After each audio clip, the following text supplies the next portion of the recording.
आखिरकार अल्टीमेटम मिला है पाकिस्तान को अमेरिका की तरफ से भारत के लिए भी। जानेंगे अमेरिका और सऊदी अरब ने क्या अल्टीमेटम दिया है। वहीं परमाणु बम गिराने वाले B-2 बॉम्बर क्या तैनात हैं। वहीं दूसरी तरफ टीटीपी को पूरा प्लान ही लीक हो गया है। जियोपॉलिटिक्स में बहुत कुछ चल रहा है, हमेशा की तरह जानने को मिलेगा बहुत कुछ। आइए जानते हैं इन खबरों को विस्तार से। पाकिस्तान सेना के 7 सैनिकों की खैबर पख्तूनख्वा के प्रांत में मौत हो गई है। दरअसल केपीके सूबे के लकी मारवत जिले में पाक फौज एंटी टेरर ऑपरेशन करने गई थी। खुरासन डायरी ने दावा किया है कि खुफिया जानकारी पर तहरीके तालिबान के खिलाफ ऑपरेशन करने गई पाक फौज की एक टुकड़ी जानकारी लीक होने की वजह से सरकती माछी खेल में गिर गई। टीटीपी की ओर से हुए हमले में पाक सेना के 7 सैनिकों की जान चली गई और 6 घायल हो गए। गोलीबारी में टीटीपी के भी 8 लड़ाकों के मारे जाने की बात सामने आई है। कहा जा रहा है कि सेना ने पलटवार करते हुए कई लड़ाकों को घेर रखा है और खैबर पख्तूनख्वा के लकी मरवत में टीटीपी के ठिकानों पर छापा मारने के लिए पाकिस्तानी सेना का गुप्त अभियान बुरी तरीके से विफल हुआ है। पाक सेना ने आम वाहनों से आकर टीटीपी के ठिकानों पर हमला करने की कोशिश की थी, लेकिन उसके ऑपरेशन की जानकारी गुट को पहले से ही हो गई। ऐसे में पाक सेना के गाड़ियों से उतरते ही उन पर गोलियां चलने लगी। इसमें 7 सैनिकों की मौत हो गई। पाकिस्तान की सरकार और सेना बीते काफी समय से मुश्किल का सामना कर रही है। खास तौर पर बलूचिस्तान और खैबर पख्तूनख्वा में विद्रोही गुट पाक सेना पर हमलावर है। बीते कुछ साल में पाक सेना पर एक के बाद एक हमले हुए हैं। इसमें लगातार पाकिस्तान फौजियों की जान गई है। इसके बाद पाक फौज ने भी गुटों के खिलाफ कार्रवाई की बात कही है। वहीं दूसरी तरफ देखने को मिल रहा है कि शहबाज के आगे 5 मांग रखा गया है 2 देशों द्वारा। अमेरिका में डोनाल्ड ट्रंप प्रशासन ने अब पाकिस्तान पर शिकंजा कसना शुरू कर दिया है। पाकिस्तान पर लगाम कसने की मुहिम में अमेरिका को सऊदी अरब का भी साथ मिला है। पाकिस्तान में जब बलूचों ने कहर बरपा रखा था, उस समय अचानक से पाकिस्तान के आर्मी चीफ जनरल असीम मुनीर, पीएम शहबाज शरीफ, मरियम नवाज शरीफ, आईएसआई चीफ और विदेश सचिव अचानक से सऊदी अरब के दौरे पर पहुंचे थे। बताया जा रहा है कि इस दौरान अमेरिका और सऊदी अरब के अधिकारियों ने पाकिस्तानी नेतृत्व के साथ मुलाकात की। इस दौरान अमेरिका और सऊदी अरब ने पाकिस्तान से 5 मांगे की है। पाकिस्तानी नेतृत्व अगर इन मांगों को नहीं मानता है तो अमेरिका ने भी डंडा तैयार रखा है। कहा जा रहा है लेफ्टिनेंट जनरल असीम मुनीर बुरी तरीके से फंस सकते हैं। अमेरिका में रह रहे पाकिस्तानी पत्रकार वजाहत सईद खान ने अपनी रिपोर्ट में खुलासा किया है कि अमेरिका और सऊदी अरब ने पाकिस्तान से भारत, ईरान, चीन, इजराइल और आतंकवाद निरोधक अभियानों को लेकर 5 मांगे रखी हैं। दरअसल अमेरिका के डोनाल्ड ट्रंप प्रशासन ने मिडिल ईस्ट में अपनी पूरी ताकत लगा दी है। अमेरिका चाहता है कि गाजा में शांति हो और यूएई के बाद अब सऊदी अरब भी इजराइल को मान्यता दे। इसके लिए अमेरिका अब्राहम अकॉर्ड 2 बनाने में लगा हुआ है। सऊदी अरब और पाकिस्तान के बीच दशकों से सैन्य संबंध रहे हैं। अमेरिका चाहता है कि पाकिस्तान भी इजराइल को मान्यता दे। असल में पाकिस्तान सैन्य ताकत काफी ज्यादा है और अमेरिका चाहता है कि गाजा में अगर कोई शांति रक्षक सेना तैनात होती है तो वहां पाकिस्तानी सेना तैनात हो। सऊदी अरब अगर इजराइल के साथ कोई मान्यता से जुड़ी डील करता है तो आंशिक मान्यता है कि पाकिस्तानी सेना गाजा में जगबंद करने में अपनी भूमिका निभाएगा। इससे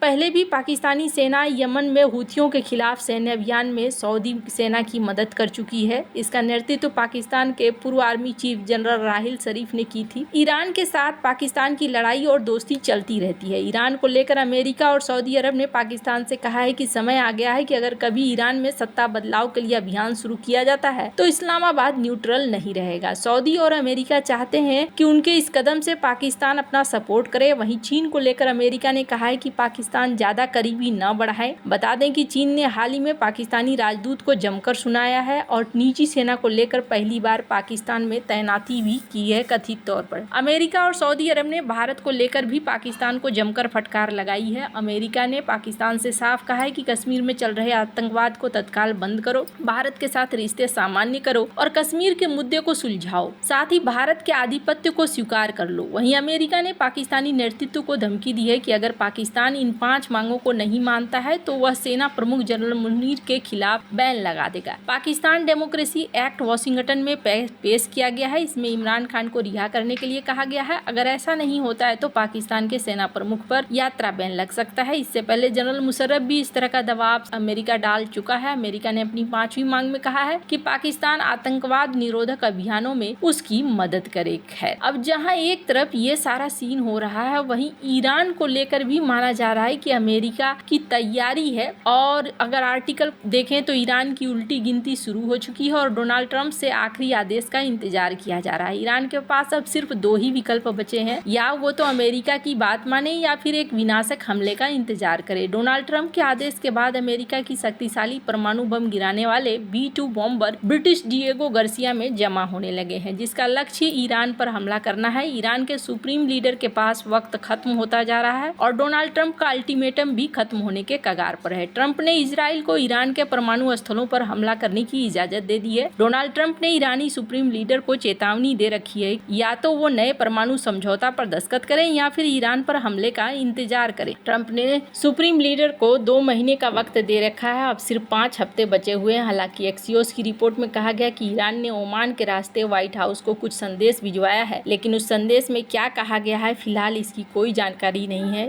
ईरान के विदेश मंत्री अब्बास अरागची ने कहा है कि जब तक डोनाल्ड ट्रंप की तरफ से मैक्सिमम दबाव बनाया जाता रहेगा, ईरान अमेरिका के साथ बातचीत नहीं करेगा। ईरानी विदेश मंत्री भले ही सख्त बनने की कोशिश कर रहे हों, लेकिन एक्सपर्ट्स का मानना है कि उनके पास अब विकल्प नहीं बचे हैं। डोनाल्ड ट्रंप के प्रशासन ने ईरान को कई तरह की चेतावनी दी है, जिसमें उन्होंने तत्काल हूती विद्रोहियों को मदद बंद करने के लिए कहा है। इसके अलावा ऐसी रिपोर्ट है कि पिछले हफ्ते कम से कम 5 B-2 स्पिरिट बमवर्षक यमन पर अमेरिकी एयर स्ट्राइक के बाद बमबारी के लिए तैयार थे, जिसका मकसद हूती आतंकवादियों को निशाना बनाना था। B-2 स्पिरिट बमवर्षक विमान दुनिया का सबसे शक्तिशाली बमवर्षक विमान है। इसे विशाल वजन वाले और परमाणु बमों को गिराने के लिए डिजाइन किया गया है। ये 25 टन के विशाल बम से किसी भी लक्ष्य को नष्ट करने की क्षमता रखता है। B-2 स्पिरिट बॉम्बर विमान को डिएगो गार्सिया में तैनात किया गया है, जो ईरान से सिर्फ 2300 किलोमीटर दूर है, जबकि बम गिराने वाले इस विमान का रेंज 5900 मील से ज्यादा है। डोनाल्ड ट्रंप ईरान को लेकर हमेशा से सख्त रहे हैं और 2020 में उनके ही आदेश पर ईरानी जनरल कासिम सुलेमानी को मौत के घाट उतार दिया गया था। ट्रंप को डर है कि बदला लेने के लिए ईरान उनकी भी हत्या करवा सकता है। ट्रंप ने अपनी टीम को आदेश दे रखा है कि अगर ईरान उनकी हत्या करता है तो इस्लामिक देश को पूरी तरीके से बर्बाद कर दिया जाए। ट्रंप ने फरवरी महीने में कहा था कि अगर उनकी हत्या कर दी जाती है तो अमेरिका क्या करेगा, इसकी तैयारी पहले ही हो चुकी है। उन्होंने कहा कि मैंने आदेश दे रखा है, अगर वो ऐसा करते हैं तो वो नष्ट हो जाएंगे, कुछ भी नहीं बचेगा। आपको बता दें कि पिछले साल नवंबर में दावा किया गया था कि एक ईरानी एजेंट ने उनकी हत्या की साजिश रची थी, जिससे अमेरिका में हड़कंप मच गया था। हालांकि ईरान ने इन बातों का इनकार किया था। अमेरिकी प्रोसिक्यूटर्स ने कहा था कि ईरान ने पूर्व फरवाद सकेरी को ट्रंप की हत्या के लिए 7 दिनों में प्लान बनाने के लिए कहा था, जबकि डोनाल्ड ट्रंप ने 7 मार्च को ईरानी सुप्रीम लीडर अली खामनेई को एक धमकी भरी चिट्ठी भेजी थी, जिसमें दोनों देशों के बीच परमाणु समझौते पर सीधी बातचीत करने के लिए ईरान को चेतावनी दी गई थी। ट्रंप ने प्रस्ताव को खारिज करने और परमाणु कार्यक्रम को आगे बढ़ाने पर ईरान को अंजाम भुगतने की धमकी दी थी। ईरान को पत्र भेजे जाने वाले दिन ही ट्रंप ने फॉक्स न्यूज से बात करते हुए परमाणु कार्यक्रम को बढ़ाने पर ईरान को भयावह अंजाम भुगतने की धमकी दी थी। हालांकि उन्होंने ये कहा था कि ईरान के साथ बातचीत अंतिम क्षणों में है और आने वाले दिन